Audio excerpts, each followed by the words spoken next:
pineapple that had been recently ingested or eaten before she died. The interesting thing about the pineapple, there wasn't any pineapple served at the Christmas party where they'd been the night before. And then the Ramseys claimed JonBenet was asleep when they got home. And they put her right to bed and she never woke up. And yet it's my understanding that there was pineapple on the kitchen table in a bowl. So that piece of evidence, for instance, may be important if you think somebody lied to the police about what was given to them or what happened with JonBenet. Police found another potential inconsistency in the Ramsey story related to that 911 call. What's going on there, man? We were kidnapped. The Ramseys had always claimed that their son Burke had been asleep at the time of the 911 call. But then police discovered a clue that showed that the son Burke might have been awake. Take a deep breath. Hurry. Patsy. There were a few seconds at the end of the 911 call where Patsy thought she had hung up. But the police had it in hand, and they thought they heard the sound of another voice. We do know, based on an evaluation of the 911 tape, that Burke's voice is on there saying, "What did you say?" Or "What did he say?" or something of that nature. This is after, of course, Ramsey's denied that Burke was even awake. He was asleep. Police also say digital enhancement indicates that Burke was awake and asking questions when you called 911. Well, some police claim they think they hear that. We would challenge the police to release that tape. Make it all public. Let's make it public. We'd like to hear that tape. We've never heard it. That is not our recollection of what happened that morning. If that was Burke's voice on the 911 call, meaning he was awake, why wouldn't the Ramseys just admit that? And that led to speculation about Burke's involvement. Remember, he was only 9 years old at the time. I have heard some votes for the younger child, the little boy who was in the house, too, as possible an accident. I just don't, I mean, if we're going to throw out who's in the house. I remember that becoming talk show fodder, that maybe this little boy had either accidentally or on purpose hit JonBenet over the head, and then this was a cleanup job essentially by the family so that their little boy wouldn't be in trouble with the law. Major development in the grand jury investigation of the murder of JonBenet Ramsey. DA Alex Hunter, we see now walking down, surrounded by cameras and microphones, on his way to the podium to hold a news conference. When Alex Hunter announced what he was going to do about the grand jury's decision, it was a beautiful, spectacular Colorado day. Blue skies and hordes of media. And he got up to the podium and he thanked the grand jury. The grand jurors have done their work extraordinarily well. But at this time, he was not going to indict either John or Patsy Ramsey. I and my prosecution task force believe we do not have sufficient evidence to warrant the filing of charges against anyone who has been investigated at this time. This is not a happy day. Yesterday was not a happy day. There's no satisfaction here in Boulder. There was no smoking gun in this case. You know, we didn't have a gun with Patsy's fingerprints on it, or we didn't have a knife with John's fingerprints on it. We didn't have anything like that. I think there was a collective feeling of, oh no, this thing is never going to be solved. If the DA doesn't think there's enough evidence there to go after someone and get a conviction in this case is lost. We're never going to know who murdered this little girl. It's been a mess from the day one, so it looks like it's going to stay a mess. It's probably just going to wither away. This leaves a very bad taste in everybody's mouth in this town right now. Within 6 months, the Ramseys came out with a book telling their story. It's a great pleasure to welcome the Ramseys to this edition of Larry King Live. It is a live appearance. Their book is The Death of Innocence, just published. They are the co-authors. And this other guy, Steve Thomas, who had been a detective on the case, came out with his book. And his book was all about how the Ramseys were guilty. Steve Thomas resigned from the Boulder Police Department, claiming, quote, "We have failed a little girl named JonBenet."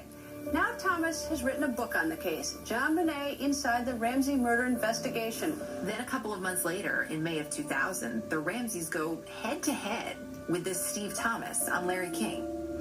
Patsy, you could have been arrested in this case. I wish I had been, and then we would have had a free and fair trial, and you would have met your Waterloo, Mr. Thomas. Are you saying that you would have let her answer the question, John? Why would you let your wife answer the question? Because you have assaulted her. You've called her a murderer. How is it exactly that you think that I killed my daughter? What's the I just cannot understand that. I want to hear it from start to finish. Patsy, Tell me I wasn't there. You were at home that night, and apparently you say you can't say for certainty you were in the house, right? Yes. Am I Answer my question, please.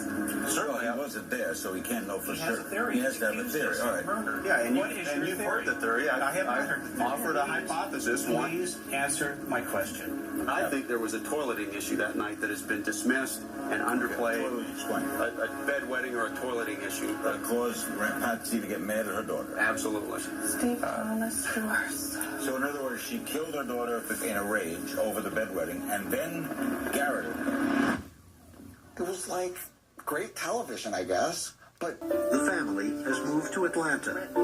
But one thing has not changed. In 5 years, JonBenet's killer remains at large. For many years in the 2000s, the case just wasn't going anywhere. There were just dead ends. Then, in 2006, the case suddenly became headline news all over again. The latest tragic turn in the most sensational child murder mystery of our time. JonBenet Ramseys' mother, Patsy Ramsey, laid to rest yesterday after losing her 13-year battle with cancer. She started with ovarian cancer. She became free of that. It resurfaced as abdominal cancer and spread to her brain, and she ultimately died of brain cancer. I think if you're one of those people that believe Patsy Ramsey was somehow involved with either the murder or the cover-up of her daughter, that when she died, that secret died with her. The DA tests this little teeny bit of DNA that was found on JonBenet's waistband against John Mark Carr's DNA, waiting for the big connection, and found that they didn't match. So after all of the drama and all of the effort that went into arresting this guy, they then concluded he didn't do it. Court documents show investigators were unable to place Carr in Boulder at the time of the murder, his family claiming he was with them in Georgia. And most importantly, Carr's DNA, just tested at Denver's crime lab, was not a match to the DNA found on JonBenet. I think he may have welcomed a lot of the attention. I don't know why someone would confess to a crime they didn't commit unless they just basically wanted to be famous or infamous. I can't speak to his motives, but he was still confessing after the DA's office had pretty much satisfied itself that he wasn't the guy. He wanted his, as Andy Warhol said, 15 minutes of fame. This is a terrible way to go about getting it. It turned out that he was just a nutcase who needed a ride back from Thailand and got one at the expense of the state.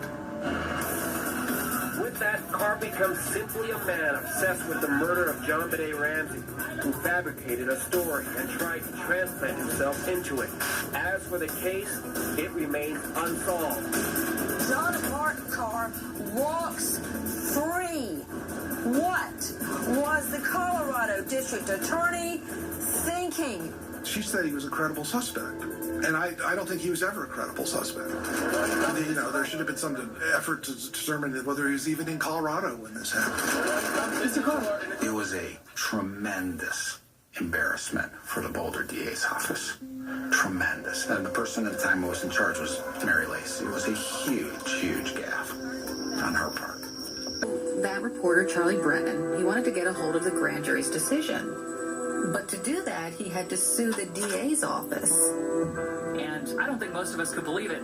He won, and they unsealed those grand jury records in 2013, and we got to see the indictment for ourselves. It was quite illuminating.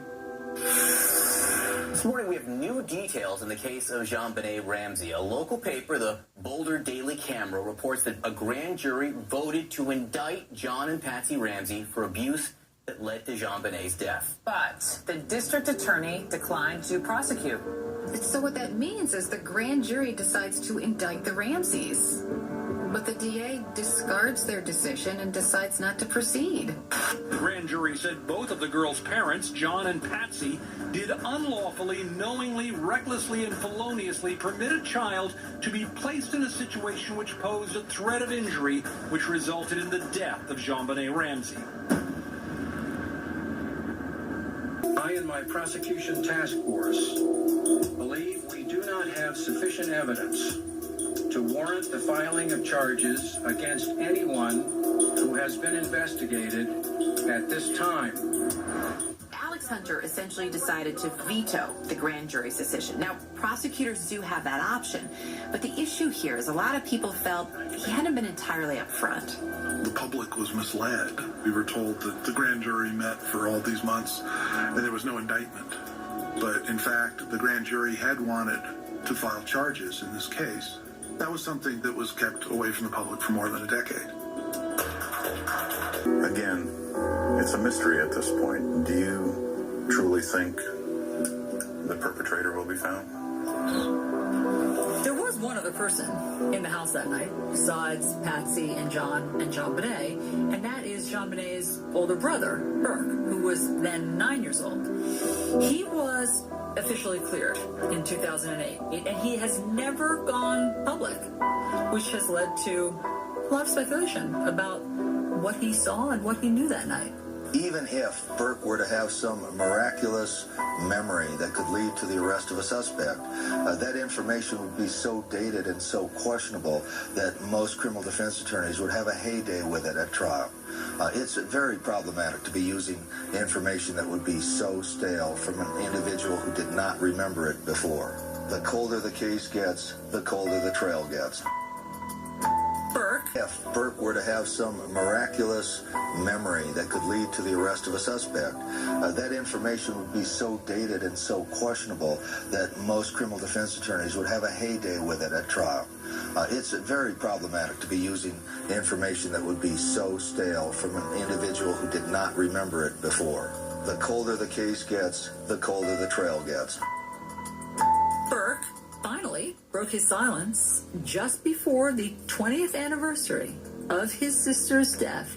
He decided that he would do a sit-down on the Dr. Phil's TV show.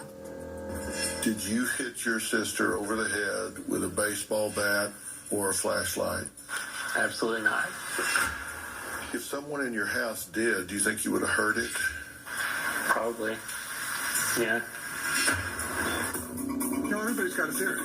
There's the Burke group, the John group, the Patsy group, the intruder group, and they all feel very passionately that they're right and everybody else is wrong. Rocket science. Do you think she was disciplining the child that got out of hand? My guess is, there was some sort of explosive encounter between mother and daughter that resulted in this child dead. To those of you who may want to ask, let me address very directly, I did not kill my daughter, JonBenet. There have also been innuendos that she has been or was sexually molested. They are totally false. I'm appalled that anyone would think that John or I would be involved in such a hideous, heinous crime. But let me assure you that I did not kill JonBenet. Let me start out, first of all, why did you decide you wanted to talk? They had not yet really given any kind of substantive interviews with the police.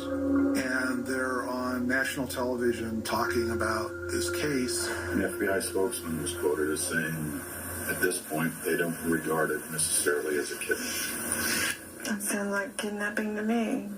You gotta wonder what happened. Or was this a true attempt to... I don't know. It makes no sense to me at all. You believe it's someone outside your home? There is a killer on the loose. I don't know who it is. I don't know if it's a he or a she. But if I were a resident of Boulder, I will tell my friends to keep your babies close to you. somewhat histrionic interview by Patsy Ramsey. Friends to keep your babies close to you.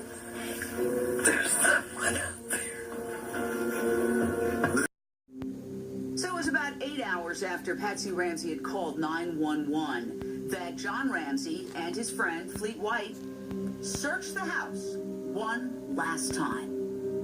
We waited until after the time that the call was supposed to have been made to us. And one of the detectives asked me and my friend who was there to go through every inch of the house, see if there's anything that was unusual or abnormal, looked out of place. So we started in the basement, and we're just looking. John says he then moved to the storage closet. When I opened the door and turned the light on,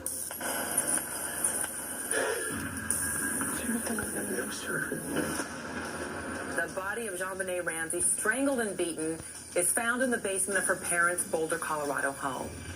I picked her up and I just screamed. The kind of scream you scream in a dream when you're trying to speak, but you can't. It's just a scream. Rigor mortis had already set in, and he was in, I guess you would call it, such shock. When I brought JonBenet up, Linda Arndt knelt over her and I guess felt for her pulse and looked at me and said, she's dead. At that point, kind of pandemonium broke out in the house. I guess felt for her pulse and looked at me and said, she's dead. At that point, kind of pandemonium broke out in the house. I remember seeing Mrs. Ramsey crying profusely. It was a mother's wail, rocking back and forth and holding JonBenet. Nobody could say anything. What do you say when that happens? There's nothing you can say to make it any better.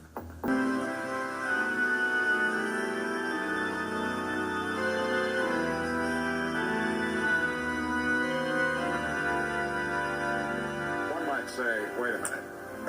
The parents would be suspects, or at least early on would be looked at as suspects. Why would they be allowed to leave the state if they hadn't been formally interviewed? There was no legal reason for us to detain the Ramseys.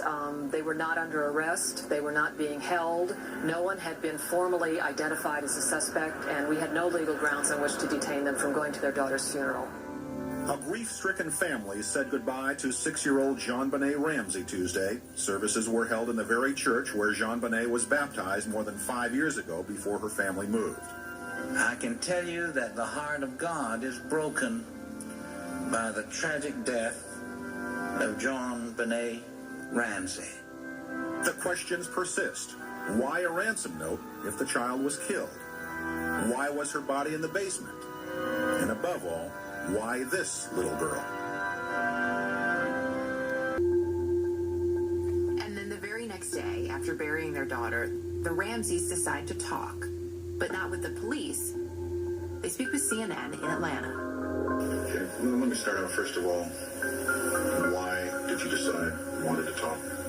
They had not yet really given any kind of substantive interviews with the police, and they're on national television talking about this case. An FBI spokesman was quoted as saying, at this point, they don't regard it necessarily as a kidnapping. That sounds like kidnapping to me. Gotta wonder what happened, or was this a true attempt to? I don't know. It makes no sense to me at all. You believe it's someone outside your home? There is a killer on the loose. I don't know who it is. I don't know if it's a he or a she. But if I were a resident of Boulder, I will tell my friends to keep your babies close to you. There's someone out there. It was a somewhat histrionic interview by Patsy Ramsey in particular, who didn't look. In Boulder, you will sit down with the Boulder police? Absolutely. Absolutely. We want them to know everything possible. Everything. That can help them. Whatever they want, whatever anyone wants, we will cooperate. Did it surprise anybody with the police department that this interview was conducted on CNN, given the fact that they hadn't been formally interviewed by the police department? I think it would be very safe to say police were very surprised at the interview. They did not know it was going to happen. They were as taken aback as anybody else. What's interesting is, the Ramseys go on television to say that they fully cooperated with the police. They've given statements from the police, and that was total BS. There was a pendulum swing where you thought initially, okay, this family had nothing to do with it, but then the weird CNN interview where Patsy Ramsey looked drugged up, John Ramsey looked irritated with her, and very, very icy and stony, and then you got sort of the personalities of these two people. Is this who's involved? Maybe they did have something to do with it. So when the Ramseys got back to Boulder after their daughter's funeral, the media was all there waiting for them. But so were the police. And this police officer, he just burst into the room. He goes, "You can't believe what I've got. You can't believe this. You've got to look at this piece of paper." Ramsey was a former beauty queen. She'd been Miss West Virginia, so this was a world that she knew pretty well. She introduced her to it to see if she liked it, and she waited till she was like 4 or 5 to give her a choice. Do you think you want to go up there and do that? And the child's kind of just a natural performer and said yes. It started with those videos of JonBenet and her outfits, juxtaposing that with the horrendous. It is the only logical explanation. The only thing John said, the child obviously was very well taken care of. She had the best of everything. And the only sort of thing is whether or not, did you lose your, could someone lose his temper? No. That was the only thing. That was, The key point, people say, well, 80% of the time, 60% of the time as a parent. In every case, I will bet, where a parent has murdered or harmed a child, there's been a previous history of that. The problem with the accident theory, what kind of accident would cause a parent to kill their child? The most common trigger in older children who are killed is a toileting accident that leads to an explosion of rage and either a severe injury or occasionally a murder. So even bedwetting could lead to this kind of a criminal act. I've seen dozens of cases where bedwetting led to this kind of an act. Now, she had a bedwetting problem, a serious bedwetting problem that was ongoing for years, even at this particular age 5 and 6. That was one of the theories that... When the autopsy report was released and we found out how this little girl died, all of a sudden it seemed really surprising for many people that the parents could have been involved at all. The autopsy does not read like an accident, it reads like a violent attack. Oh, it's a horrible death. JonBenet Ramseys, 6 years old, had been strangled, had her mouth duct taped, her hands bound, her skull fractured. If you believe Patsy Ramsey did this to her daughter, you have to believe she did all these things and that then she had the whereabouts to sit down and write this ransom note. To that, of course. When the news came out that JonBenet Ramsey had been sexually assaulted, rumors just started flying that maybe the father was involved.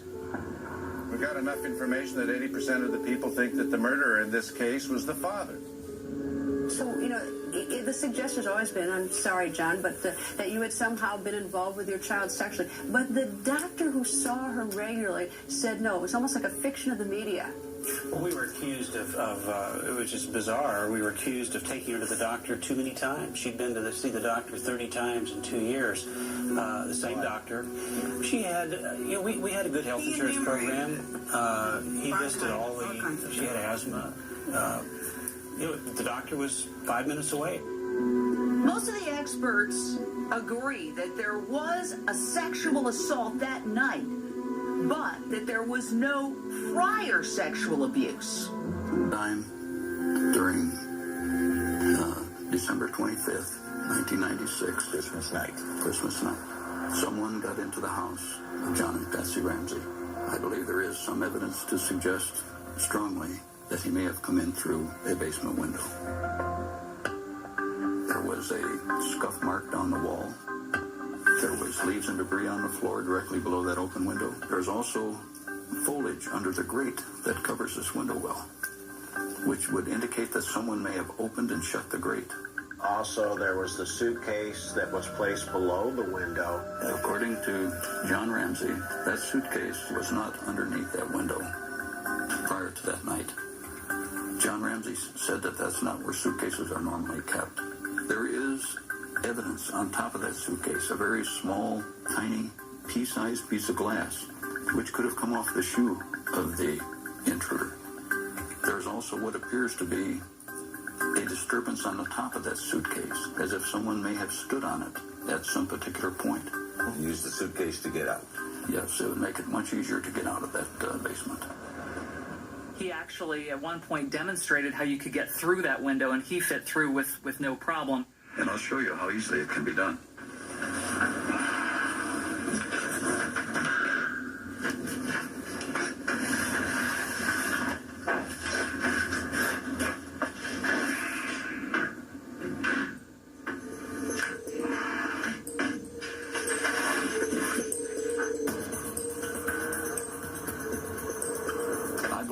The killer did take JonBenet from her bed and brought her down to the deepest, farthest, dirtiest corner of that basement and did fashion a garrote there that was used to strangle her. And then he also brutally hit her on the head with a blunt object. According to Lou Smith, the intruder had left some evidence behind, a footprint and a palm print near JonBenet's body. And these were clues that could lead to her killer. In the wine cellar, 2 footprints next to JonBenet's body. One still hasn't been identified. Nearby, a partial palm print.